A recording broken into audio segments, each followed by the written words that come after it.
Selanjutnya adalah pengertian manajer. Manajer adalah seorang pegawai di suatu perusahaan yang bertugas mengkoordinasi berbagai kegiatan dari pegawai perusahaan. Menurut Kebumen, manajer adalah satu orang yang mengatur suatu pekerjaan atau kerjasama di antara berbagai kelompok atau sejumlah orang yang mencapai sasaran. Dua, orang yang berwenang dan bertanggung jawab untuk membuat rencana, mengatur, memimpin, dan mengendalikan pelaksanaannya untuk mencapai sasaran tersebut.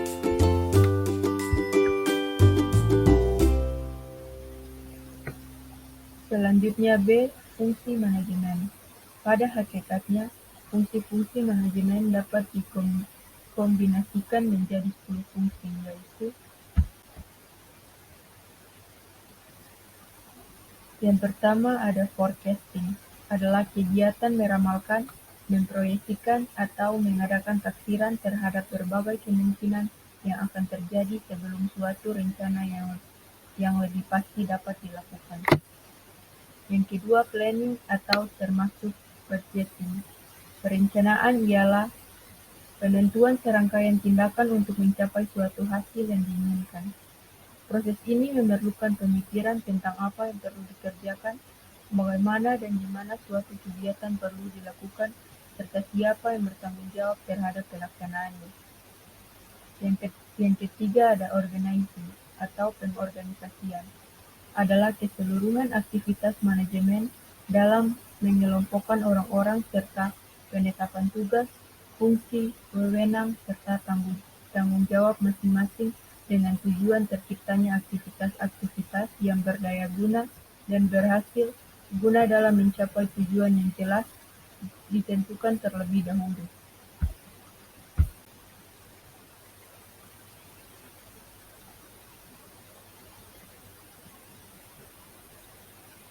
Yang keempat, staffing atau assembling resources, merupakan salah satu fungsi manajemen berupa penyusunan personalia pada sesuatu organisasi sejak dari merekrut tenaga kerja, pengembangannya sampai dengan usaha agar setiap petugas memberi daya guna maksimal kepada organisasi. Yang kelima, directing atau commanding, ialah berfungsi untuk mengkoordinasi kegiatan berbagai unsur organisasi agar dapat efektif tertuju kepada realisasi tujuan yang diterapkan sebelumnya.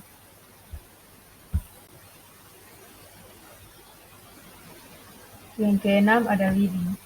Pekerjaan leading meliputi 5 macam kegiatan, yakni yang pertama mengambil keputusan, yang kedua mengadakan komunikasi agar ada bahasa yang sama antara manajer dan bawahan, yang ketiga memberi semangat, inspirasi, dan dorongan kepada bawahan supaya mereka bertindak, yang keempat memilih orang-orang menjadi anggota kelompoknya, serta memperbaiki pengetahuan dan sikap-sikap bawahan agar mereka terampil dalam usaha mencapai tujuan yang telah ditetapkan.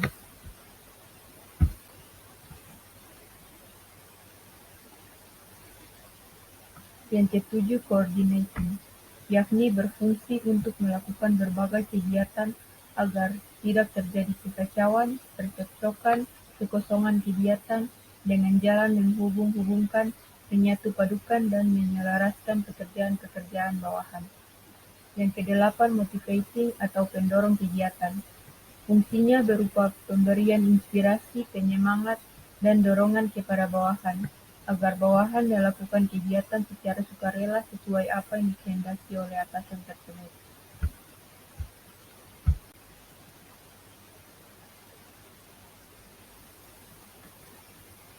Yang kesembilan, controlling, yaitu berfungsi mengadakan penilaian dan sekaligus bila perlu mengadakan koreksi sebagai apa saja yang sedang dilakukan bawahan dapat diarahkan ke jalan yang benar dengan maksud tercapai tujuan yang sudah digariskan semula. 10. Reporting atau pelaporan, merupakan salah satu dari fungsi manajemen berupa penyampaian perkembangan atau hasil kegiatan atau pemberian keterangan mengenai segala hal yang berkaitan dengan tugas dan fungsi-fungsi kepada pejabat yang lebih tinggi baik secara lisan maupun tulisan, sehingga yang menerima laporan dapat memperoleh gambaran tentang pelaksanaan tugas orang yang memberi laporan.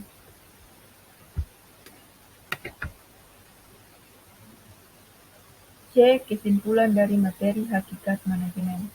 Jadi, disimpulkan hakikat manajemen adalah proses pemberian bimbingan, pimpinan, pengaturan, pengendalian, dan pemberian fasilitas lainnya.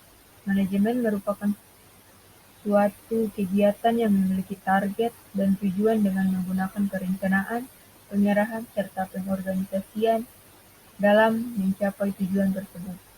Fungsi manajemen dapat diartikan sebagai kegiatan makan proses atau rangkaian kegiatan yang terdiri dari perencanaan, perorganisasian, penerapan, pengawasan yang dilakukan untuk mencapai tujuan.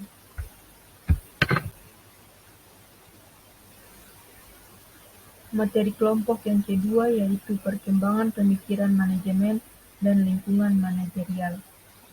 Perkembangan pemikiran manajemen sebagai praktik yang dilandasi konsep teori tim dosen administrasi pendidikan 2009 adalah sebagai berikut.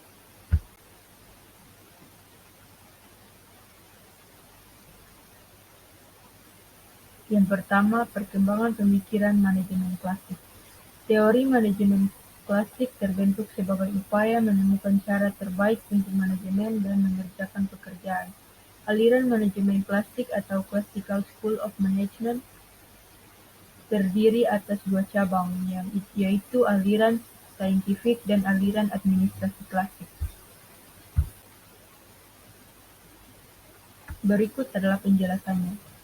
Nah, yang pertama, aliran saintifik klasik atau Classic Scientific School. Aliran ini muncul akibat adanya kebutuhan untuk meningkatkan produktivitas dan efisiensi. Penekanannya pada bagaimana menemukan cara terbaik untuk menyelesaikan pekerjaan yang dilakukan dengan cara menguji bagaimana sesungguhnya proses kerja dilakukan serta keahlian apa yang dibutuhkan oleh pekerja dalam proses kerja tersebut.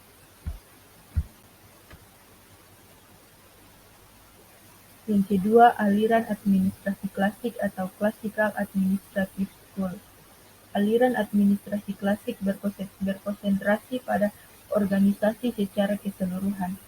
Penekanannya lebih pada bagaimana menciptakan prinsip-prinsip manajerial ketimbang cara-cara kerja yang baru.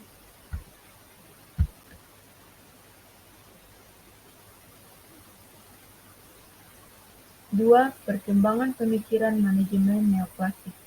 Teori neoklasik mendefinisikan organisasi sebagai sekelompok orang yang saling berhubungan untuk mencapai suatu tujuan bersama. Dalam teori neoklasik, manajemen lebih menekankan pentingnya aspek psikologis dan sosial karyawan sebagai individu yang bekerja sama untuk mencapai tujuan tertentu.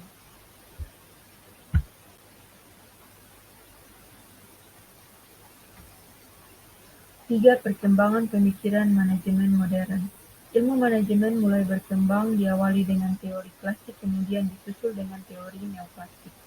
Lalu, seiring perkembangan kebutuhan yang serba cepat, praktis, dan efisien, muncul teori baru yaitu teori manajemen modern yang lebih menekankan pada aliran kuantitatif dan merupakan gabungan dari Operation Research and Management Science.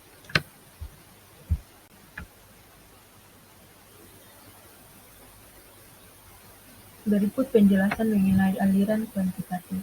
Aliran kuantitatif merupakan pengembangan manajemen ilmiah. Aliran ini ditandai dengan berkembangnya tim operasional riset yang penting dalam pengambilan keputusan untuk pemecahan masalah-masalah industri. Prosedur-prosedur operasional riset tersebut kemudian diformalisasikan dan disebut sebagai aliran manajemen ilmiah.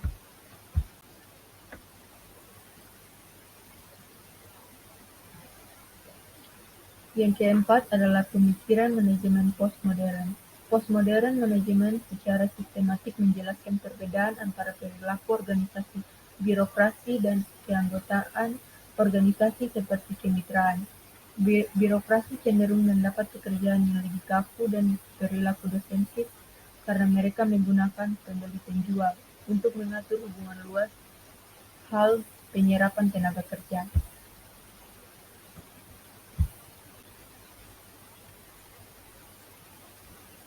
Pembahasan selanjutnya yaitu lingkungan manajerial.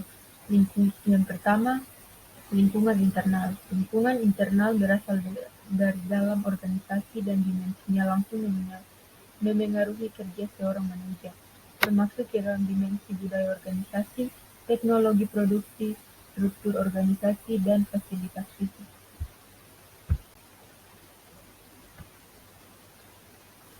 Yang kedua, lingkungan eksternal. Lingkungan eksternal adalah elemen di luar batas organisasi yang punya potensi memengaruhi perilaku organisasi dan manajerialnya. Yang ketiga, lingkungan global adalah faktor-faktor yang mempengaruhi kemampuan perusahaan untuk melakukan bisnis global, untuk menjual barang atau jasa guna mencapai tujuan perusahaan. Lingkungan global adalah organisasi yang beroperasi dan bersaing tidak hanya di domestik, tetapi di negara-negara seluruh dunia.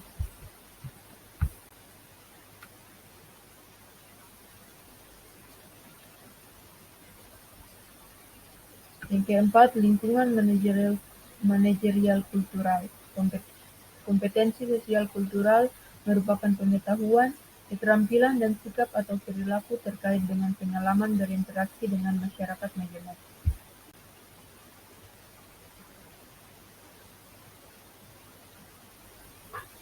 Kesimpulan dari materi perkembangan pemikiran manajemen dan lingkungan manajerial adalah perkembangan teori manajemen dimulai dari teori manajemen klasik dengan pemikiran manajemen ilmiah dari Taylor dan teori organisasi klasik dari Mayo. Manajemen ilmiah menekankan pada upaya menemukan metode terbaik untuk melakukan tugas manajemen secara ilmiah. Sedangkan teori organisasi klasik menekankan pada kebutuhan mengelola organisasi yang kompleks yang memfokuskan pada upaya menetapkan dan menerapkan prinsip dan keterampilan yang mendasari manajemen yang efektif.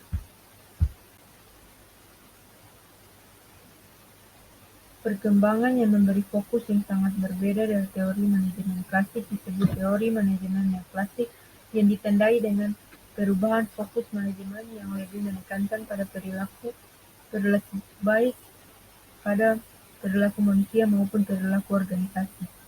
Manajemen yang baik menurut teori neoklasik ini adalah manajemen yang memfokuskan diri pada pengelolaan staf secara efektif yang didasari akan pemahaman yang mendalam dari segi sosiologis maupun psikologis.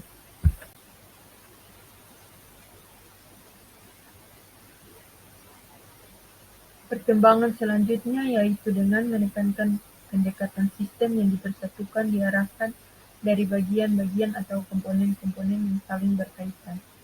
Namun saat ini penerapan manajemen didasarkan pada pendekatan kontingensi yang memadukan antara aliran ilmiah dengan perilaku dalam suatu sistem yang diterapkan menurut situasi dan lingkungan yang dihadapi.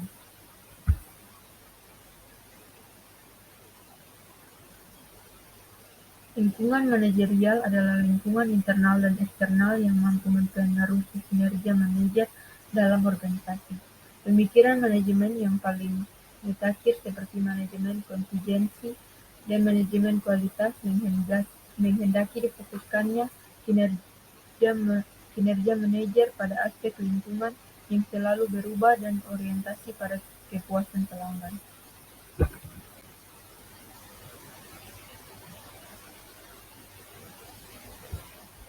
Pembahasan materi kelompok selanjutnya yaitu pemecahan masalah dan pengambilan keputusan.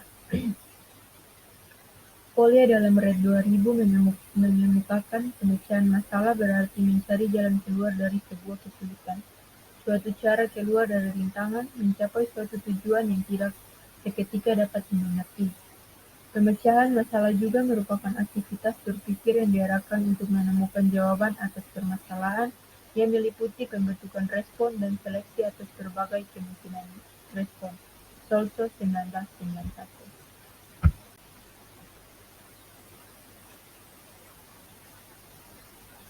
Tahapan dalam pemecahan masalah. Menurut Kaoru Ishikawa 1988 yang dialih bahasakan oleh Nawolo Widodo, 8 langkah pemecahan masalah yang sering digunakan dalam pengendalian kualitas yaitu sebagai berikut.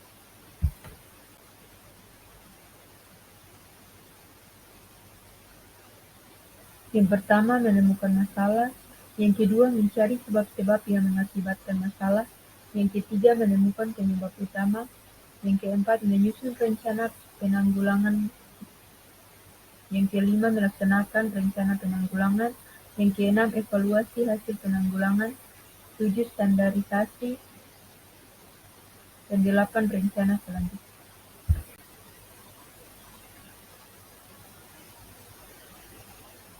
Definisi pengambilan keputusan. Definisi pengambilan keputusan mengandung tiga arti. Pertama, pilihan atas dasar logika atau pertimbangan. Kedua, beberapa alternatif yang harus dipilih untuk menghasilkan satu pilihan terbaik. Sementara arti yang ketiga, tujuan yang ingin dicapai dari keputusan tersebut. Maka, pengertian teori pengambilan keputusan adalah suatu pemecahan masalah untuk memilih suatu alternatif dari beberapa pilihan alternatif yang tersedia.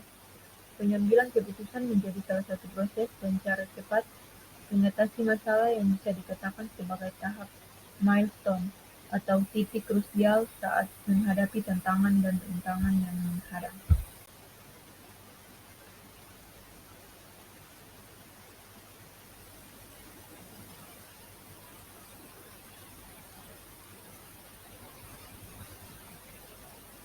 Langkah-langkah berikut menguraikan proses pengambilan keputusan. Yang pertama, identifikasi keputusan. Yang kedua, kumpulkan informasi. Yang ketiga, identifikasi alternatif potensial. Yang keempat, analisis semua bukti. Yang kelima, pilih opsi. Dan yang keenam, ambil tindakan.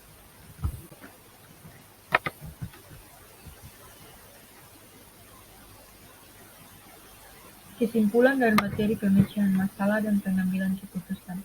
Masalah dalam manajemen adalah pertanyaan yang tidak dapat dijawab langsung karena pada titik awal belum diketahui aturan atau hukum yang dapat digunakan untuk mendapatkan jawaban.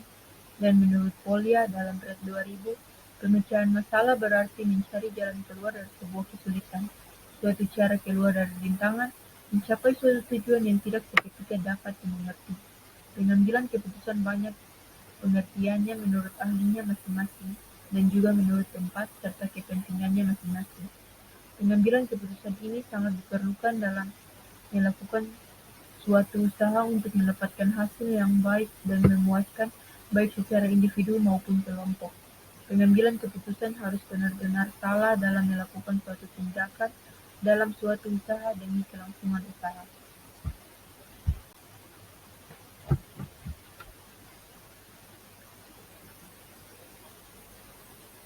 Materi kelompok yang keempat yaitu perencanaan. A. Pengertian perencanaan atau planning.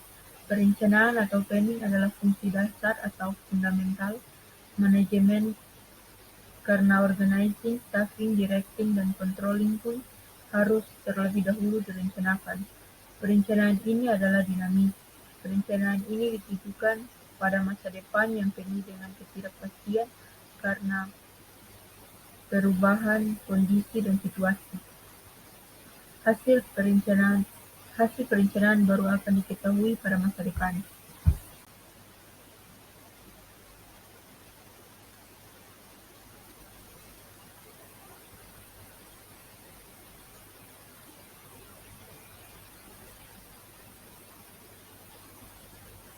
B. Pentingnya perencanaan. Berikut adalah pentingnya perencanaan yang disebutkan di bawah ini.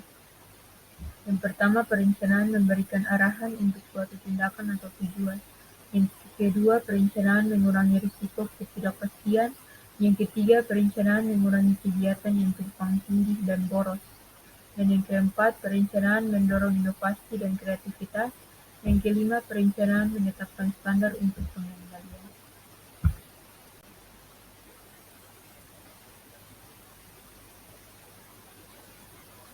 C. Jenis perencanaan. Secara umum, perencanaan dapat dibedakan menjadi tiga, yaitu berdasarkan ruang lingkupnya, berdasarkan tingkatnya, dan berdasarkan jangka waktunya. Adapun penjelasan jenis-jenis perencanaan adalah sebagai berikut.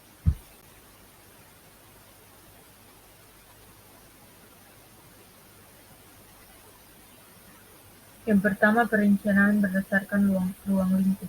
Rencana strategis atau strategic planning yaitu perencanaan yang di dalamnya terdapat uraian mengenai kebijakan jangka panjang dan waktu pelaksanaan yang lama. Umumnya, jenis perencanaan seperti ini sangat sulit untuk diubah. Rencana taktik atau tactical planning, yaitu perencanaan yang di dalamnya terdapat uraian tentang kebijakan yang bersifat jangka pendek, mudah disesuaikan aktivitasnya selama tujuannya masih sama. Rencana terintegrasi atau integrated planning, yaitu perencanaan yang di dalamnya terdapat penjelasan secara menyeluruh dan sifatnya terpadu.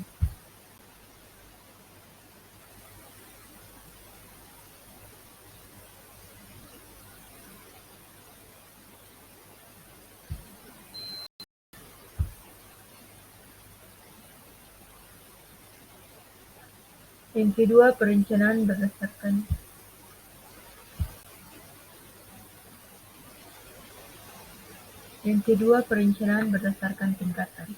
Rencana induk atau master plan, yaitu perencanaan yang fokus kepada kebijakan organisasi di mana di dalamnya terdapat tujuan jangka panjang dan ruang lingkupnya luas. Rencana operasional atau operational planning, yaitu perencanaan yang fokus kepada pedoman atau petunjuk pelaksanaan program-program organisasi. Rencana harian atau day-to-day planning, yaitu perencanaan yang di dalamnya terdapat aktivitas harian yang bersifat rutin.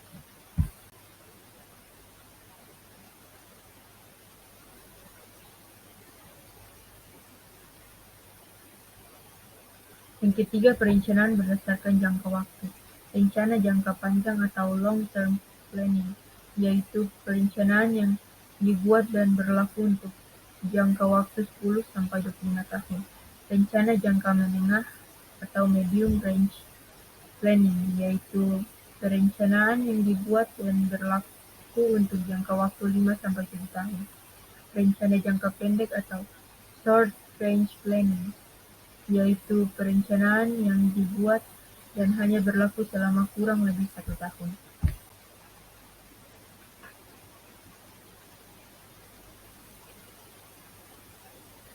Tadi materi yang keempat ini saya menarik kesimpulan bahwa perencanaan merupakan tahapan paling penting dari suatu fungsi manajemen, terutama dalam menghadapi lingkungan eksternal yang berubah dinamis. Dalam era globalisasi ini, perencanaan harus lebih mengandalkan prosedur yang rasional dan sistematis, bukan hanya dengan firasat atau dugaan.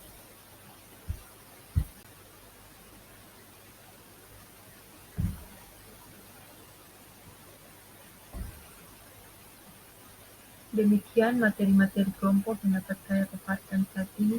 Lebih dan kurangnya saya mohon atas perhatian, diucapkan terima kasih.